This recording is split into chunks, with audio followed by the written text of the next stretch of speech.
Skyzone.Society. Yo, what's going on, my good people out there? If you tapped into, you know what you tapped into. But if you don't, you tapped into the Zone Sports Podcast. You know what I mean? On one half of your host, your boy Big V. For my people on YouTube, you see my good guy over there. If you're not, you hear him on the SoundCloud. What's going on, my guy? What's up, Big Vito? Hey, man, it's your boy Corey. Never telling the same old tired story. It's your boy Cool C, a.k.a. COOL. What the hell? For the cats checking us out on the YouTube, man. There's only checking us out on YouTube, man. We got a song made for you in the back. Man, it's your boy Corey, man. What's happening? Yeah, man. What's good? You know what I mean? Before we get into all this good sports talk on the week of the Super Bowl, I gotta let you know who we sponsored by. We sponsored by my brand, Skyzone.Society. Make sure you shopping at Skyzone.Society.bigcartel.com, baby. Get you one of these comfortable hoodies. We got the hats over there, the sweatpants and all that. Things for the ladies as well. You know what I mean? But yo, before we even jump into it, man, I got to give my boy Corey a shout out real quick, man. Yeah. People been hitting me up saying they loving how you be tying in the famous hip hop references with the sports talk. You know what I mean? I appreciate that love, man. I don't even be doing it intentionally, man. It's like, it's a part of life, culture. You know what I'm saying? Shout out to Big Suge Knight, you know, for the staff record label as a crew, or Tupac for that matter, and Big Suge and the Wu-Tang Clan. I mean, hell, hey, man, it's just embedded in my soul at this point. Yeah. They told me, man, they say, yo, your boy be right on point with them joints, man. I say, man, listen, I don't know where he come up with it. I be dying. It fit perfect into everything we be doing, man. So salute to you and everybody who be catching it. You know what I mean? Yo, you know, Corey, I want to tell you how my week been, and it's probably similar to your week. Corey, I ain't been right since Carolina got the ass kicked. I'm going to just be honest with you, man. I'm going to jump right out there and just say it, man. You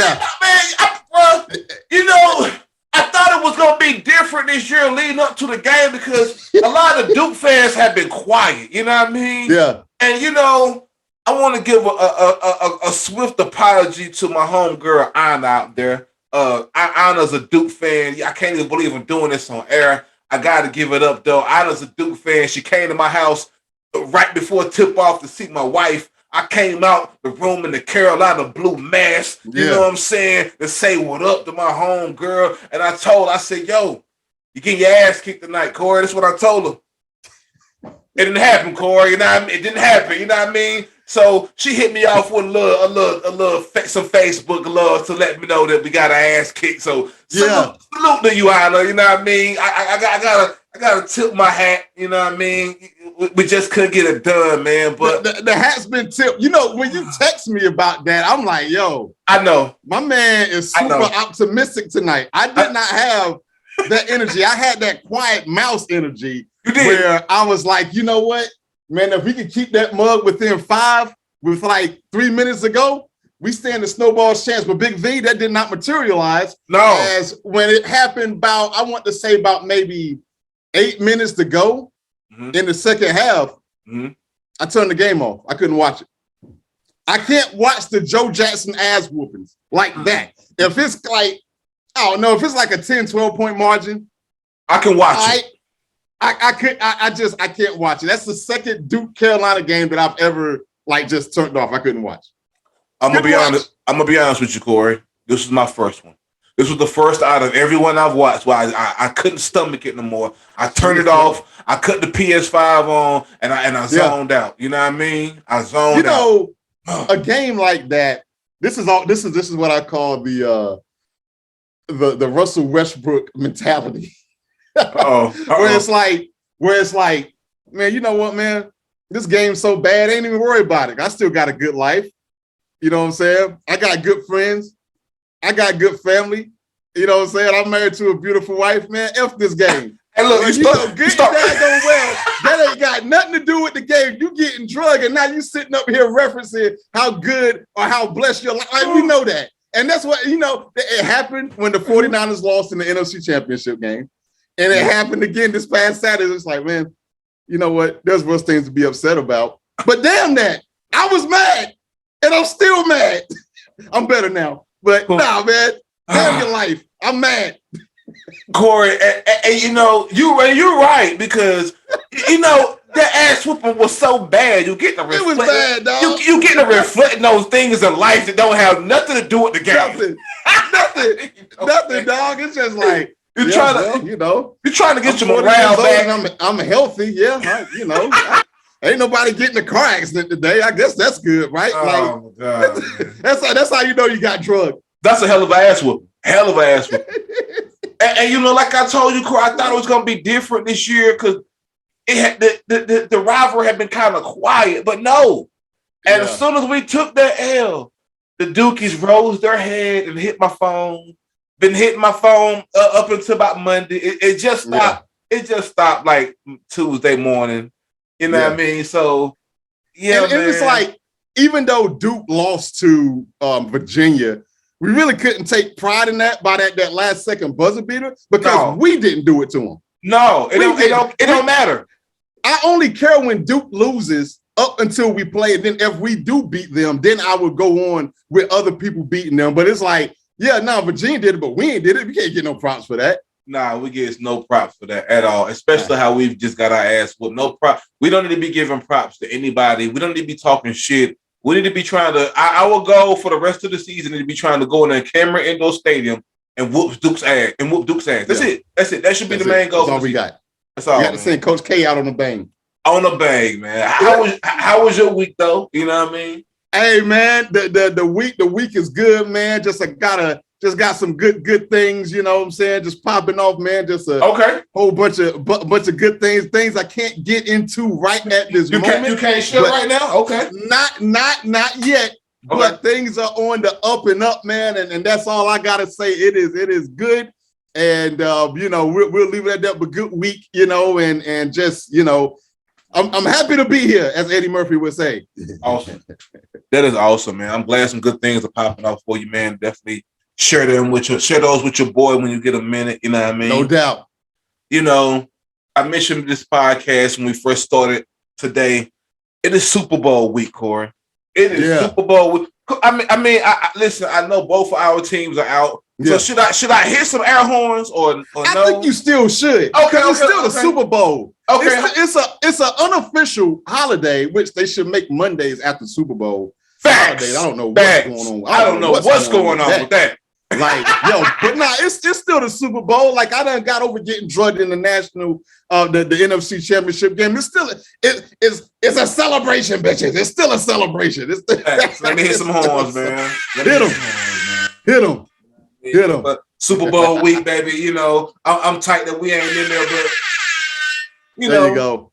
Super Bowl week, man. It is a celebration, Corey. You know what I mean? I enjoy this time of the year. I enjoyed that day. Like, I enjoyed the weekend leading up to a period, because even if my team isn't in it, I love the sport. I love the game of football. I love, especially in a Super Bowl leading up to this, because of how the playoffs have been. The playoffs have been so fucking intense, Corey. They have. I mean, man, Corey, I haven't seen a playoff like this since I've been born. I'm gonna be honest with you. This has been crazy.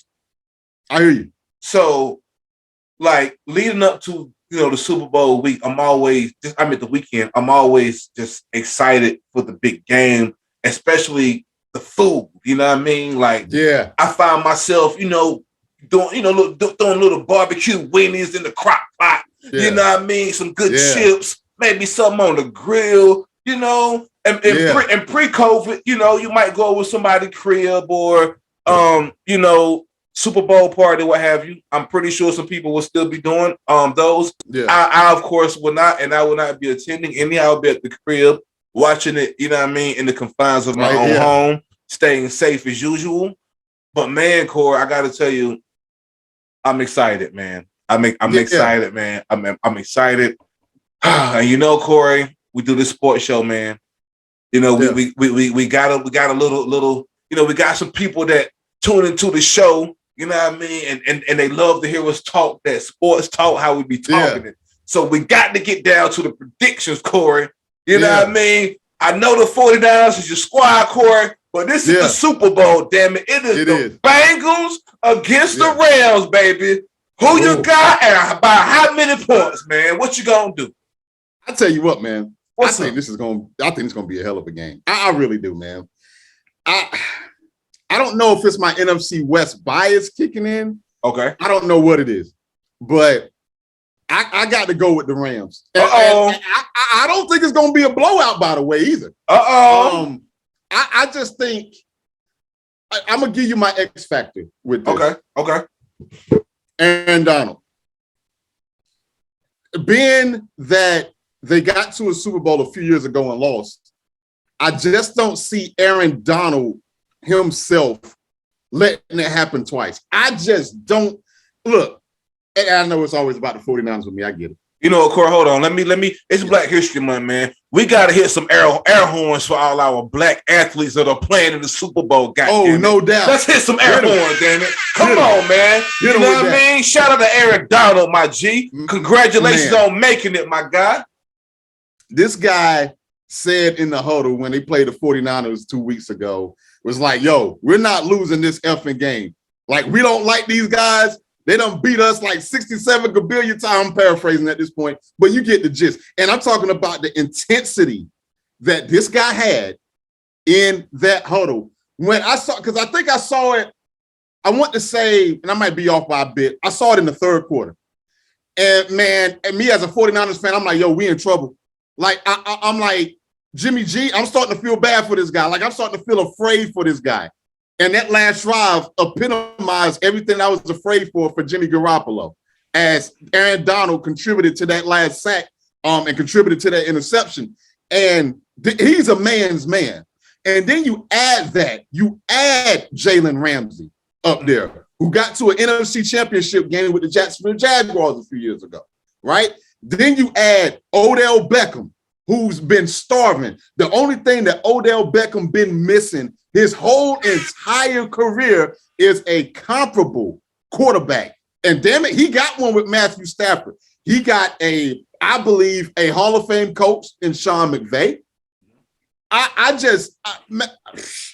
You got Cam Akers. Cam Akers was shredding us during that NFC Championship game. You got Cam Akers back. Man, I do think it's going to be close. If I had to pick a score right now, I got it 30-27. Because I do think that Cincinnati, I don't think their coach is better than Sean McVay. I don't think their defense is better than the Rams. But I do like something about this Joe Burrow guy. It's something about this magical ride here. And honestly, if this was the NCAA March Madness tournament, I probably would pick Cincinnati. The last time they've been to a Super Bowl was when they got destroyed by my 49ers back. I want to say, gosh, I'm getting my years mixed up. I want to say 1989 is what I want to say. It was either 89 or 1990. I don't think it was 82. That was, anyway, that's not important. The important part is that I think the LA Rams, even I can't believe I'm saying this, they belong here, right? Everything was put in place. They done gave up so much draft capital to go all in on the chips right now, right? Cincinnati, to me, they are here in spite of their coach. Like, I think Joe Burrow is putting this whole entire team on his back. Him and my man Jamar Chase. Like, those guys is like, to me right now, Jordan and Pippen on Cincinnati. Like, I just think they are just so dominant. I think the team of Cincinnati has bought in to this Joe Burrow guy. I just give the X factor, a slight edge factor to the Rams. Who you got, man? Before I answer, I want to ask you something. You said if it was the NCAA tournament, you would have put it on Cincinnati. Tell the people why, though. Tell the people because of the story. Because there's more so Cinderella stories that may not win the championship, but they get pretty darn close. And I get it. It's like, well, Corey, Cincinnati's here. Yeah, but the thing about the NFL, which we love or hating sometimes, they don't give you that storybook ending, man. They don't. Like, you look at the destiny of Cincinnati getting here. They are, if I'm a Hollywood director and I'm writing the story, Cincinnati's going to win it. They are. They're going to win it. But man, the NFL rarely ever gives you that. You look at it's supposed to be Kansas City in the Super Bowl. They have the Hollywood writers tell it about. The Cincinnati came and beat Kansas City in Arrowhead. How much of a disturbance of a Hollywood ending is that? Like, it's rare. It's rare. Okay. Who had Tom Brady and the Tampa Bay Buccaneers winning last year? Nobody. That was not supposed to happen, bro. The NFL, man, it's a beautiful tragedy with these daggone storylines, man. And the Super Bowl, it's like watching the movie, Big V. You think you know how it's going to turn out? It's rarely ever the case, man. That's you know what? I'm glad you said that because I want to speak on both teams before I give my pick. You said it's like a movie, right? This movie that we're in, this playoff, so to speak, this playoff movie that we're in, this is Corey. This is giving me the Giants with Manningham vibes, man. Man, listen, if you go back to that season, they weren't supposed to make the playoffs. They were around 7-9, I think, Corey. Good example. They did come in 7-9 as a wild card. Oh my, Corey. The Patriots were supposed to win that year. They was the one that was undefeated in 2007. Talk about a movie. That's why Corey, you right. It never ends how you think it's going to end in the NFL. Mm-hmm. And Corey, the Bengals ain't too far removed from being one of the most trashiest teams in the league. For the people that were maybe born, I don't know, a few years ago and just get in the NFL, to get into the NFL, the Bengals have always been trash. Like nobody ever jumped on Madden and said, "Yo, I am picking the Bengals." Nobody ever jumped on Tecmo Bowl and said, "I am picking." Oh gosh, the Bengals. Mm-hmm. And I don't give a fuck if who was back there. Was Boomer Esiason back there? Yeah, Boomer Esiason. He played for him. Nobody picked that nigga on Tecmo Bowl and said, "Yo, I'm about to whoop your ass with Boomer Esiason and the Bengals." Said nobody. So this speaks to the movie. You just far removed from this. What this coach ain't even been there 5 years, right? And now he's got Joe Burrow. Who, let me tell you, man, I'm gonna get to Joe Burrow in a minute. But now you got this coach who's fresh on the job after I can't remember the black guy who was coaching the Bengals who was just stinking it up year after year. Sorry, he just was. You had Marvin Lewis who used to Lewis coach him. Yeah, terrible. Sorry, he was terrible. Team was terrible. But now you have this coach who's been there less than 5 years, got the city behind him with the stud of a quarterback. And what makes it even more of a movie, they showed some footage from this preseason, before the preseason training camp days, where they interviewed Joe Burrow and he asked them what would his goals be for the year. And he was like, win the division, win the playoffs, and get the chip. Damn if they ain't there right now, Corey. Damn if they ain't there right now. Say that. Talk about a movie. Talk about a movie, Corey. Talk about a movie. And I now want to speak to Joe Burrow real quick. Corey, that guy's smooth, man. And I ain't even talking about on the field. Corey, you peeped this press conference gear with the Suge Knight turtleneck, with the chain, with the little chain on. Boy, he ready for death. He ready for death, Corey. He ready for death. He ready. Corey, listen. That man said, "Listen, man." He got his staff, record label, and everybody else behind him, and he's ready to do this thing, Corey. He ready. He is ready to do this thing. Did you hear when they asked him about the chain, whether it was real or not? What he said? Oh, dog. So one of the reporters, big ass, Suge Knight Death Row chain, basically like, "Yo, is that a real chain?" Joe Burrow, and I quote, "Man, all this money I make, yeah, it's real. I make too much money to be rocking fake chains." That's what he said, Big V. Yes, yeah, hey. And I'm like, yeah. Why would Joe Burrow be sporting a fake chains? I'm rich. Talk your shit, rich, bitch. Talk your shit, Joe. You know what I mean? So I love him for that. Didn't even know he said that. I love him for that. So and let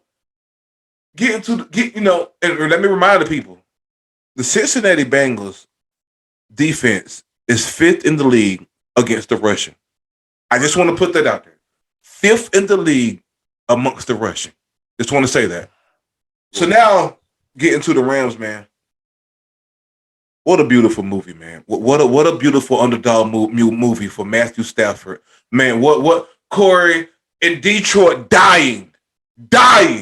Left to die by Megatron.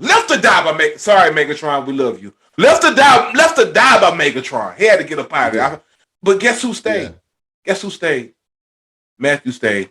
Quiet as kept. You never heard him bitching about getting a trade, Corey. You never heard him talk about these contracts is fucked up. You never heard him talk about I need this piece and that piece and we ain't winning. You never heard him do some Aaron Rodgers type shit. You never seen him do no Aaron Rodgers type shit.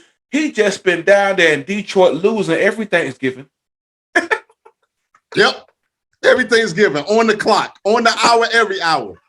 On the clock, every hour.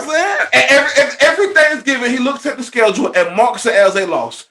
As we all have. As we all do since we've been born. As we all have. They've done every Thanksgiving. Can't think of a Thanksgiving they won in the recent years. So, the underdog gets traded to this great team.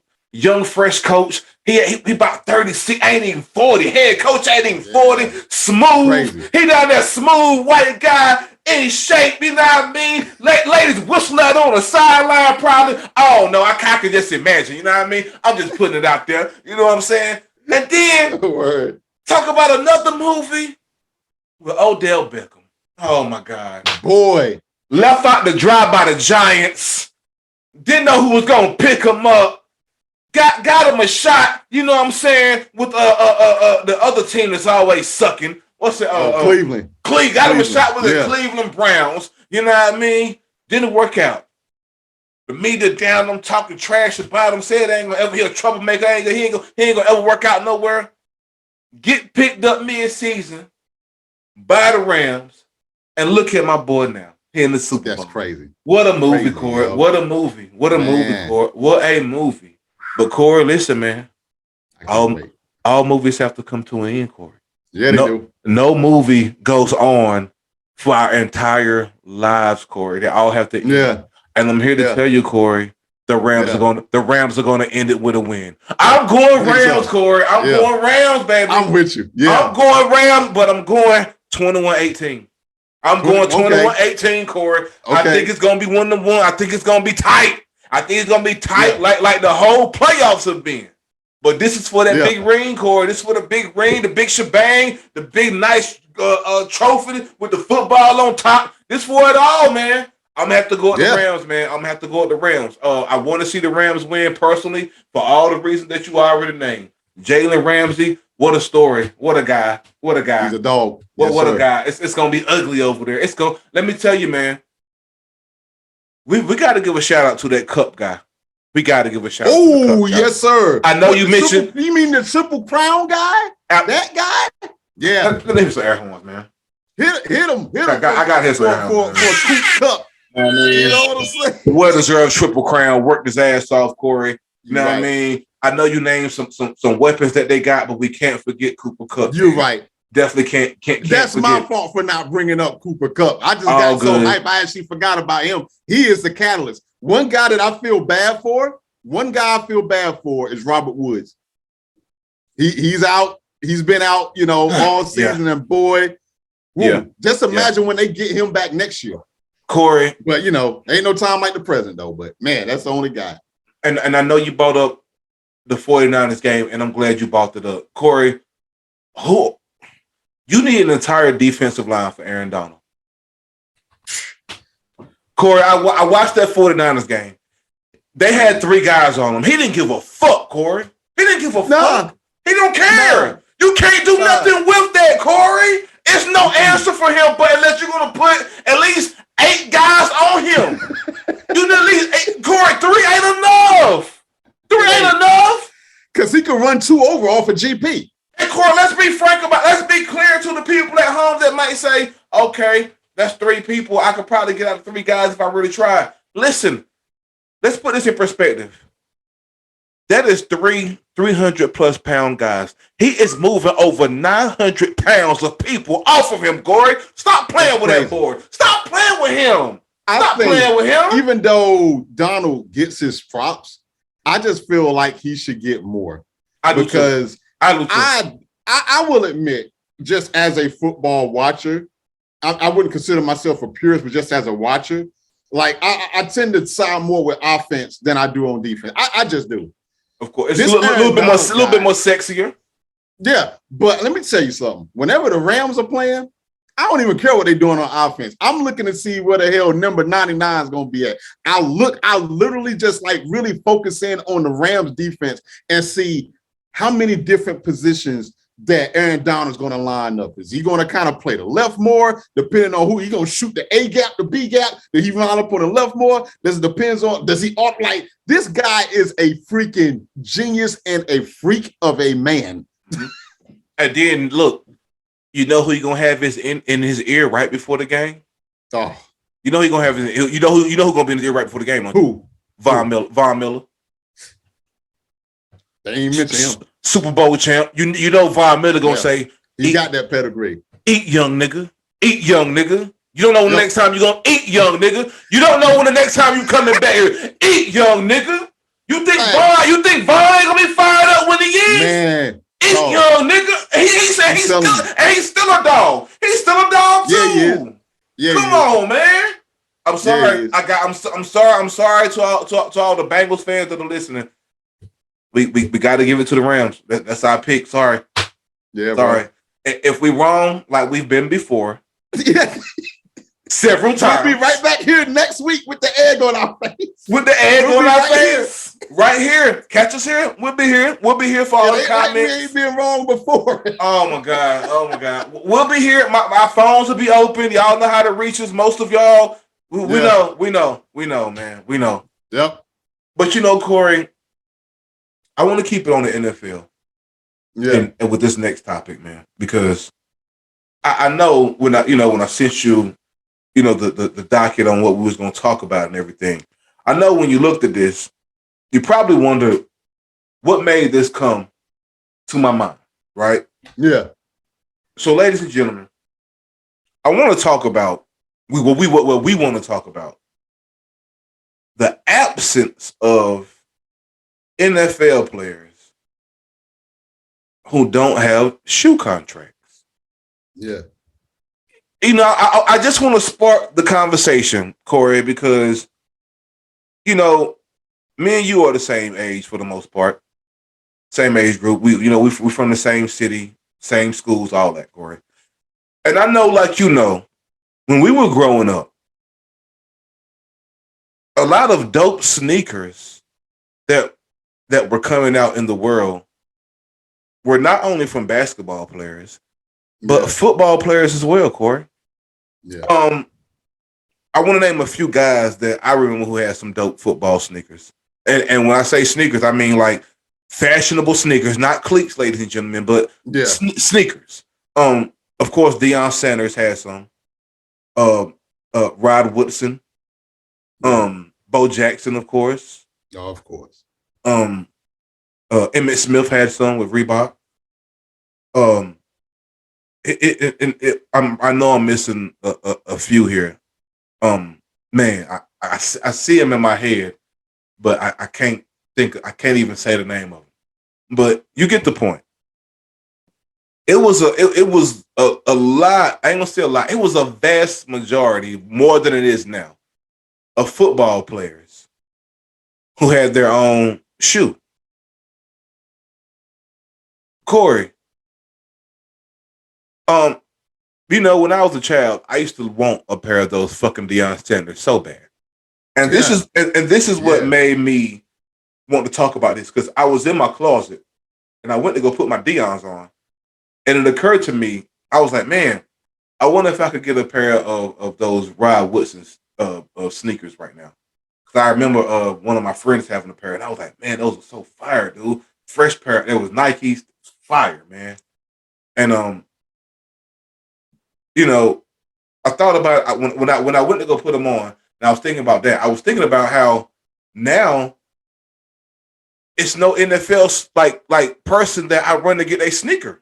Like nobody's saying, yo, I gotta go get the new Odell Beckhams. Yeah. Nobody's saying, yo, whoo, you seen them, you seen them Kaepernicks? Yeah. Nobody's saying, yo, boy, the Mahomes joints is fire. But why, Corey? I really would like to know your opinion on this, because for the life of me, I can't figure it out. You know, I mean, can you tell me why Cam Newton don't have a shoe by now?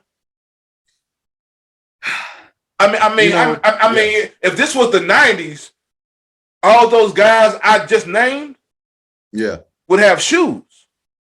Yeah. You see what I'm saying? Yeah. Like I mean, Bo Jackson, for crying out loud. Like, people were like, to this day, that shoe was held in high regard in the sneakerhead world. You see what I'm saying? Like, even the Deons, those shoes are held in a regard in the sneaker world. You know those. Yeah. I can't go outside and look at people's shoes and say, oh, shit. Yo, you see my man over there? He got the little Fournettes on. Yeah. But why do you think that shoe companies aren't pitching shoes to the NFL players like they used to, Corey? I got a few theories on this. Okay. I think you bring up a good example with Bo Jackson back in the day and Deion Sanders. And I think companies as a whole have done a poor job with really promoting the NFL in this. And I think you got a few things. I'm not saying it's 100% their fault, but obviously basketball sneakers go far about in a way where it's like, oh, yeah, if you're a half a star, you're going to get some shoes or a shoe deal. That's almost common right now. And I think the fact of it is that with football athletes, they really can't promote a sneaker on the football field because they're wearing cleats, right? This is where I think that the promoters of Nike or Reebok or whoever, whatever you wear nowadays, they have to do a better job of saying, okay, but that still shouldn't matter because this is a start, right? Because like when I'm thinking of shoes, when I'm gonna tell you, like when I had, like, I didn't even have my first pair of Jordans, so I was grown. But I told you the story. I had like my Charles Barkley's before, and things of that nature. You always heard of your Patrick Ewings. And stuff. You always envision yourself as a kid playing in them shoes, whether it's in your neighborhood, whether it's at a rec league or something like that, or whatnot, right?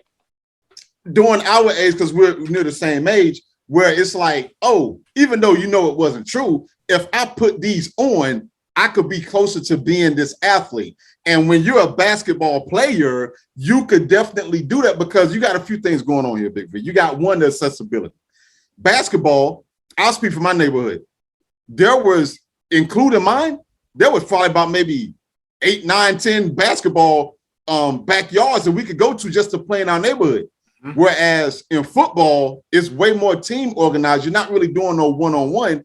Yep. And we used to play literally in the street where it's like, hey, if you get the rock or whatever and you run in the street, you'll get tagged. But now the minute that you went in the grass, that was your ass. Yep. You know what I'm saying? You went in the grass. That means you were saying it's okay to get tackled. Yep. And when you're doing stuff like that, you're not really thinking of what type of kicks I'm wearing. And it doesn't help that football players can't do that on the field in regards to that. Now, the next thing to me is that being that this is the case of what I just stated, Nike, Reebok, Adidas, whoever, they have to do a better job of going with these stars in the NFL. Let me give you a case in point. Mm-hmm. You look at someone like Odell Beckham. Mm-hmm. I'm not saying he's a Russell Westbrook type guy, but he's a fashion conscious type of guy. Yeah. Right? Yep. And you see it, and you see a lot of these guys when they're walking in, getting ready to play football, when they get ready to go to the locker room, coming from wherever they're coming from, and you see them all dressed up and this, that, and the third. Mm-hmm. It's like you have to market to the individual and not to just what they could do on the football field. Because you look at someone like a Kanye West, he's not an athlete, but people go crazy over a pair of Yeezys. Why is that? Right? Because he is his own entity, right?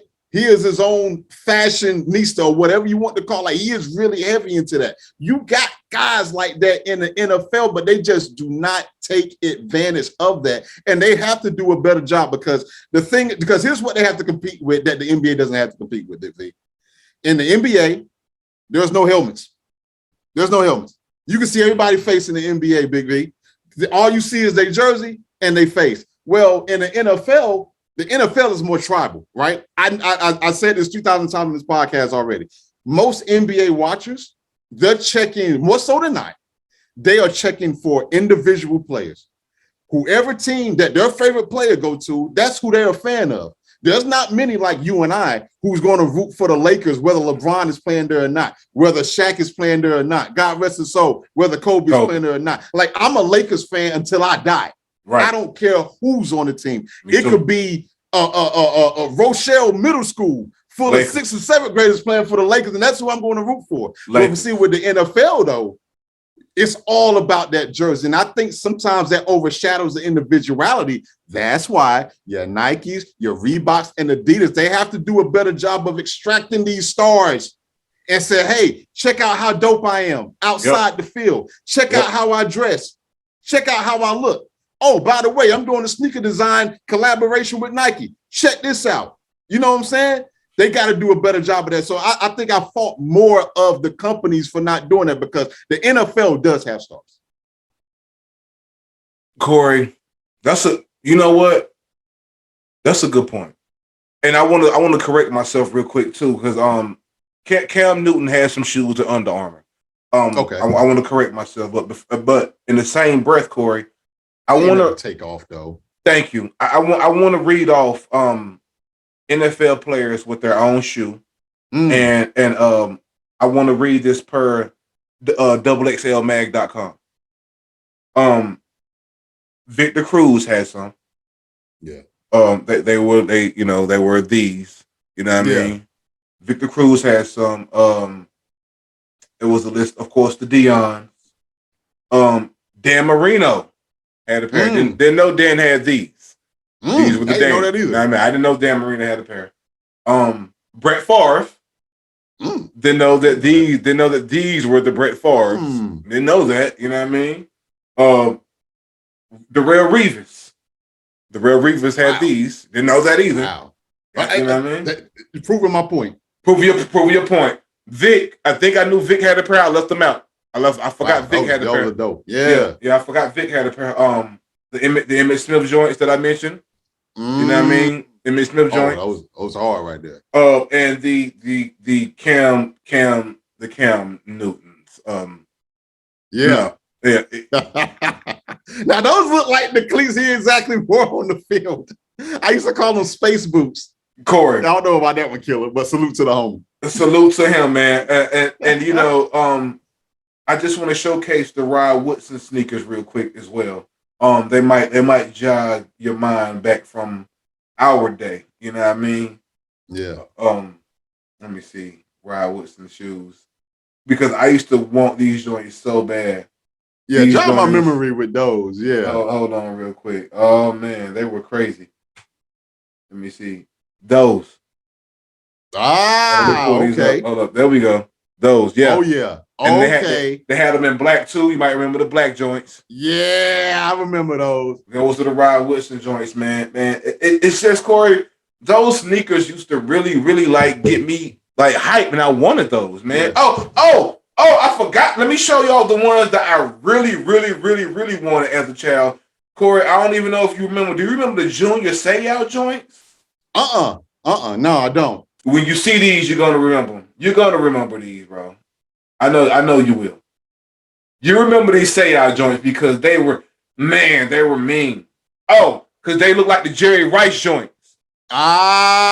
You know what I mean? Yeah. Those were back in the day, man. I still want a pair of them Say-Outs, man. That was fresh, man. That was crazy, man. R.I.P. to the homie. R.I.P. to the homie, man. But man, I would like to see more companies get behind the NFL players. They do. They gotta do better. Come on, man. Let's get some more. Nike, what's up? Let's get some more of these fire ass Nike NFL sneakers out, man, that we used to love, man. Yeah. Like, they ain't even retro releasing them. You see what I'm saying? Yeah. That's the crazy part. They ain't even retro releasing them. You gotta hit like StockX or something to try to grab them or some crazy shit. And that's crazy. And you know another thing I thought of too, because like back in the day, like Nike and like Under Armour and Adidas or whoever, or even Reebok, they weren't doing the NFL jerseys like they're doing now. Like I want to say from the early 2000s to about maybe 2011, 2012, Reebok was the sponsor of the NFL jerseys. Like you would literally see the logo up there. I think up to like 2009 and 2010. And then now, if you look at it now, like any NFL jersey you see now is going to have like the Nike logo up there. Mm-hmm. And so I'm also wondering, they're not putting that time and energy in the shoes because it's like, when cats buy our jerseys, they buying our stuff anyway. But they need to bring it back to the shoes though, man. Bring it back to the sneakers, bring it back to the shoes. Come on. Yeah. Come on, man. If you don't know what time it is though, Corey, I know you know. Ooh. But I want the people to know what time it is, man. It's that part of the show, ladies and gentlemen. Oh. You know what I mean? Ladies and gentlemen, it is time for the What the Hell segment. Bought by my guy, Corey Cool C. Smith, aka his damn self. Yeah. You know, I would like to welcome everyone in the zone, man, to the quadruple platinum segment known as What the Hell. It's triple platinum in my own mind only, but that don't matter. You know, I want to give a shout out to everyone who helped bring this segment together. And I'm gonna shout out everybody who took pride and pleasure and into helping me prepare for this What the Hell segment that I'm about to bring to you. That's gonna be me. Yes, sir. Solo for Dolo, man. Let's go. You know, Big V. Let's go. Big V. Let's go. I was in a bit of an issue today. Okay. Because I was like, man, you know, there are sometimes it just depends on the timing with these What the Hell segments of what I'm going to unleash the napalm bomb upon thee, and which ether, who I'm going to ether. And sometimes it just falls in line. And I really was struggling to try to find one for today until this morning. Okay. Big V, I would like to preface this What the Hell segment by saying, you know, me and my wife, we have a running joke where, you know, if you're wrong, just take the L, man. Just take the L and move forward in life. Take the L. Don't try to weasel your way out of it. Because let me tell you something. I'm wrong in this house about something 3 times a day. And my wife just looks at me and be like, yo, just take the L, yo. Just say that. Just say that. And you know what? I'm the type of guy, Big V, in this house. If I'm right, I ain't really letting up. I don't care who it is. But boy, Big V, if I'm wrong, man, I got to go in the corner with my man Stewie G from Family Guy. I got to go in the corner with him, and I just got to take that. Big V, and this is your guy. This is your guy. You ain't gonna like this. This is your guy. This What the Hell segment was inspired by Russell Westbrook. Oh my God, what happened now, man? What my guy do, man? What he did? Let me tell you something, and I'm not gonna go the way that you think I'm going to go with this. I'm really not. Because with Russell Westbrook, if y'all don't know what I'm talking about or my disdain for Russell Westbrook, I asked you to go back to Sports Zone podcast. I can't remember the episode, but it's during the August time frame or right before the NBA season started. I ain't gonna get into all that. We ain't got no time for all that. Because it doesn't matter. Matter of fact, on a side note, real quick, I actually have sympathy for Russell Westbrook. This man has started getting booed in our own crypto arena. And I don't agree with that. I don't agree with that at all. I don't agree with it. I'm not going to go too far off here. But I will say this real quick, because everybody know my stance on Russell Westbrook by now. Look, we get it. Laker fans, don't boo this man during the game. Like we talked about this before.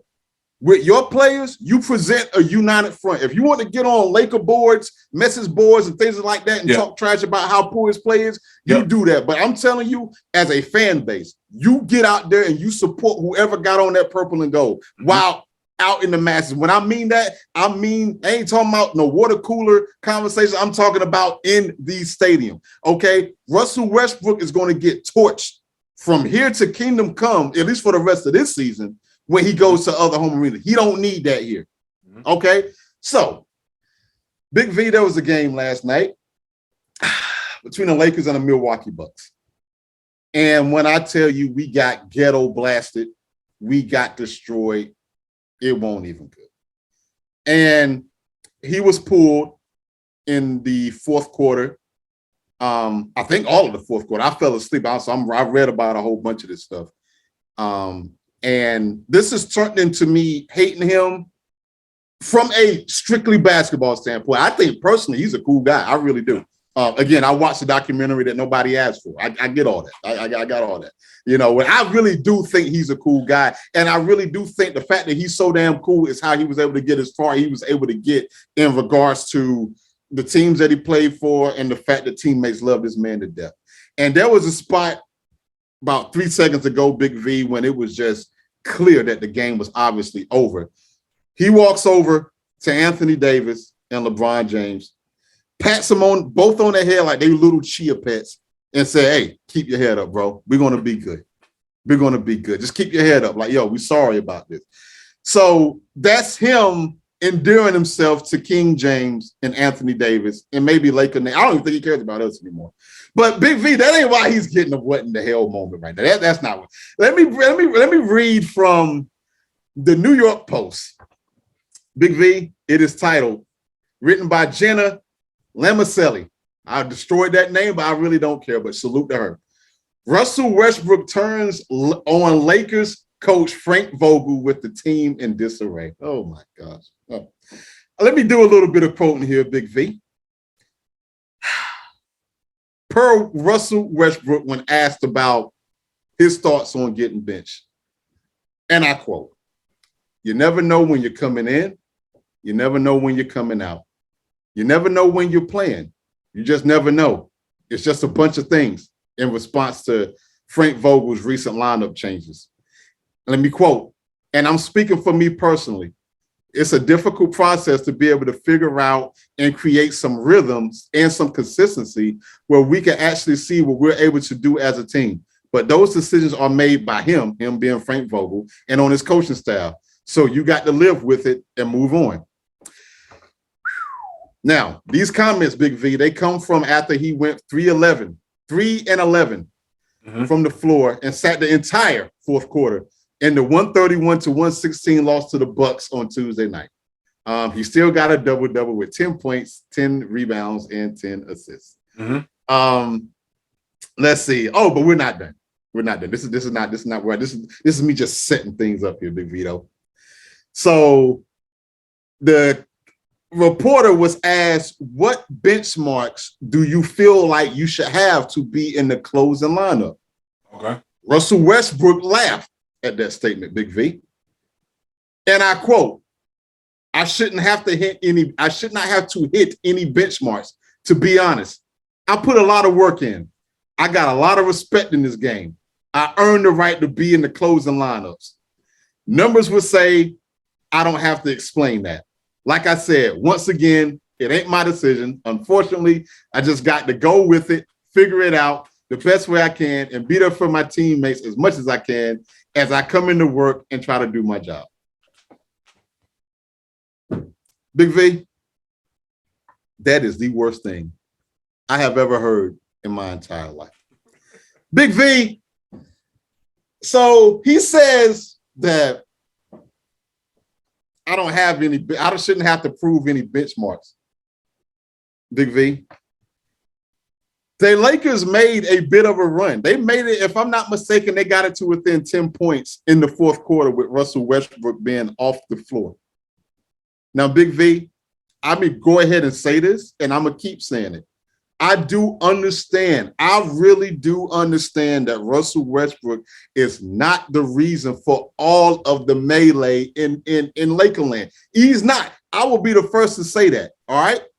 Everybody's giving Russell Westbrook a hard time, and rightfully so, because Lord knows he's deserving it. But can we blow some smoke towards LeBron James? You the one who brought him there.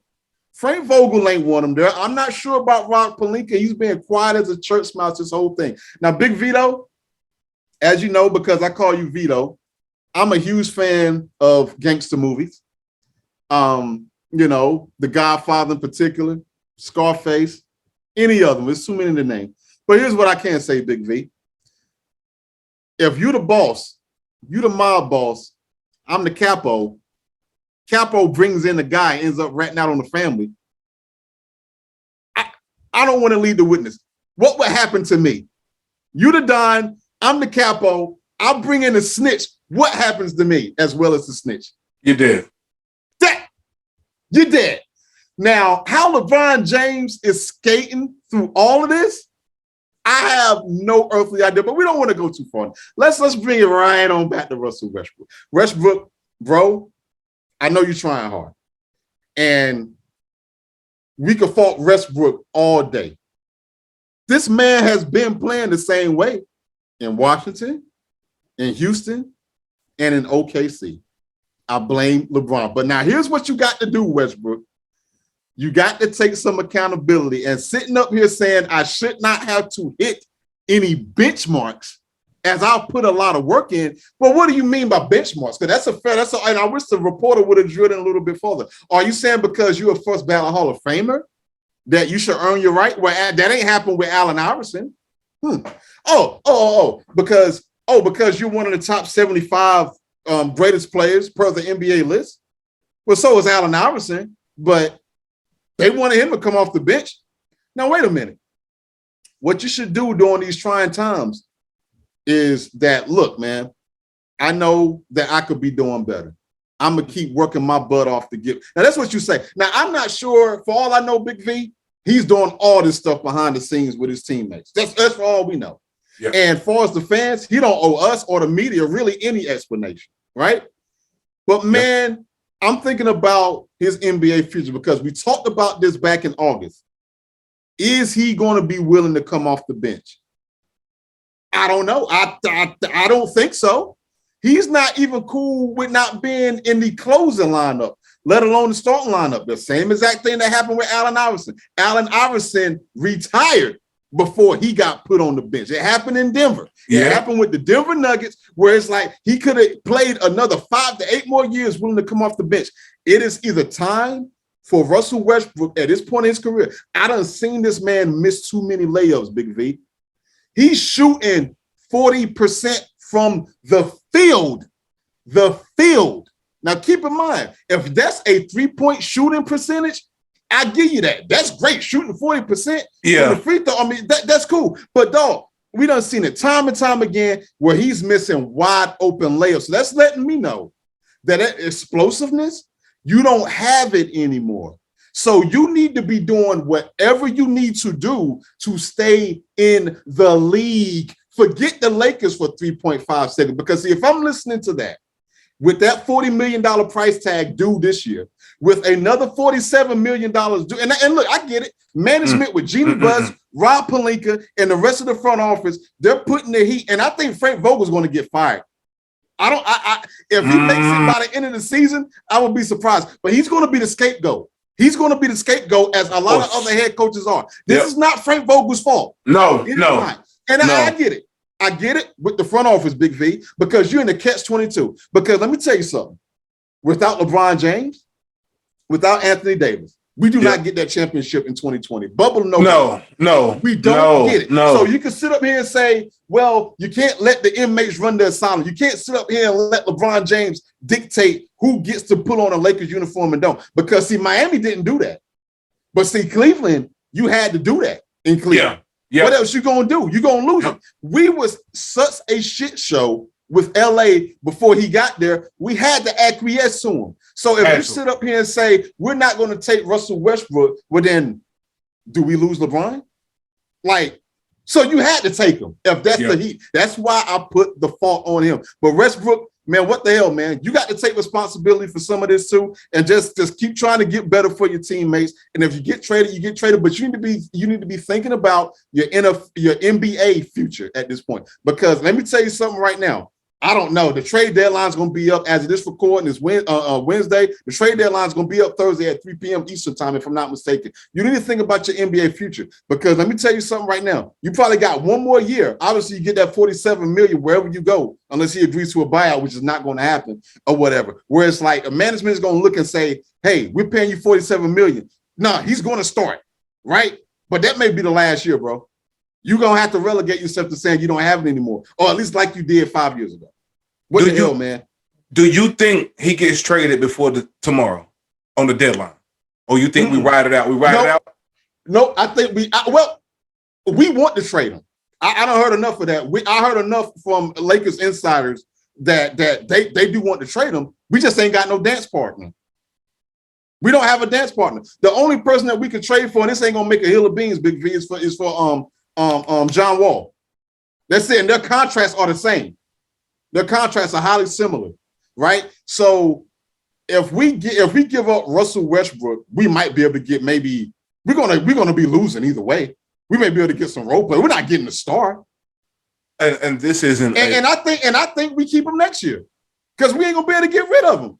Or they may have to do the only other way that I see him not being a Laker next year, Big V, they're gonna have to do something kind of similar to when we had the bad Luol Deng contracts. If you remember that from a few years ago, where it's like, yo, we overpaid for you. And I tell you what, we're not. Let's bring it back to Russell Westbrook for 3 seconds. They could do it how they did Luol Deng, where it's like, man, you know what, man, look.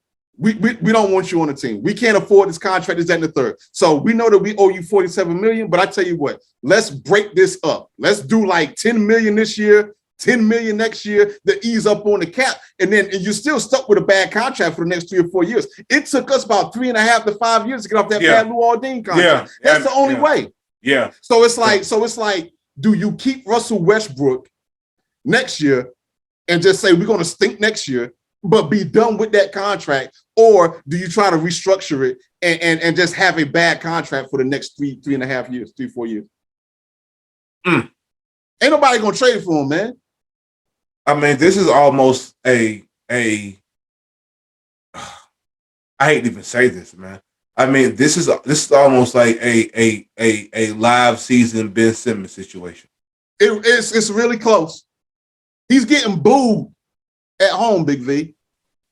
And I'm starting to wonder about the mental toll that's going to take on him. Because you keep in mind, he's an LA kid. Forget California kid. He is an LA kid. He's always dreamed of playing for the Lakers, Big V. Yeah.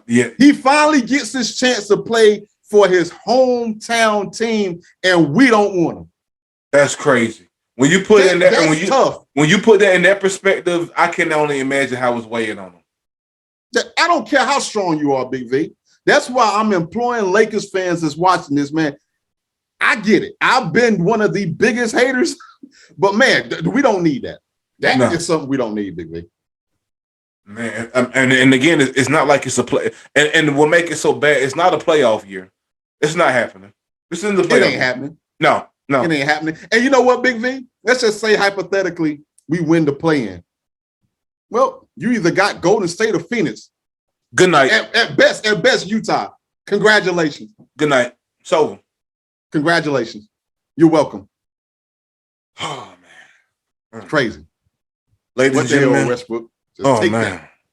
Ladies and gentlemen, we're gonna stay tuned to this Russell Westbrook situation. Yeah, because it is getting bad. I am hearing talks of Frank Vogel getting fired. I was gonna bring that up. I'm hearing talks, and again, I don't agree with that. I want to put it. I don't agree with that. It ain't his fault, bro. Frank Vogel's a hell of a coach. I don't agree with that. I know what it is. You need somebody to blame. You're not going to blame LeBron for bringing Westbrook in, which is fine. Okay, got it. So you have to. It has to fall on the coach. We know that. Yep. I mean, and in addition, we spoke about Westbrook, but I mean, bringing in Westbrook. But what about the other older players as well past their prime? That was LeBron too. That ain't Frank's fault. Come on, Lakers. We got to get it together, man. You got to, man. Man, by this time next week, we'll be talking about the Super Bowl winners. You know what I mean? Seeing if our predictions are right or wrong. Nevertheless, man, we'll appreciate everybody tuning in every week, watching the clips on social media. All my people out there on YouTube, SoundCloud, Vandalism, everything like that. We appreciate y'all, man. Corey, you know, I appreciate you. You know what I mean? Y'all keep rocking with us, man. You know what I mean? Keep supporting what we're doing. And we appreciate y'all, man, for tuning in every week, messing with us, how y'all be messing with us, man. Word up. You know what I mean? Corey, until next week, my G. You know what I mean? You know, I'm gonna hit you up. I'm gonna hit you up on Superbowl. You know what I mean? Talk our shit a little bit. You know what I mean? Yeah. You know, we both gonna be excited. You know what I mean? Ready for this thing to see what's gonna happen. Hopefully, hopefully, won't be a blowout, boring game situation. Right. I want the tradition of this year's playoffs to continue into the Super Bowl. Keep it going, baby. Let's keep it going. Let's end the movie off with a bang. You know what I mean? Yes, sir. Let's do it, man. Corey, you continue to be safe, my G, and I hate you, my guy. Peace out, my guy. Peace, bro.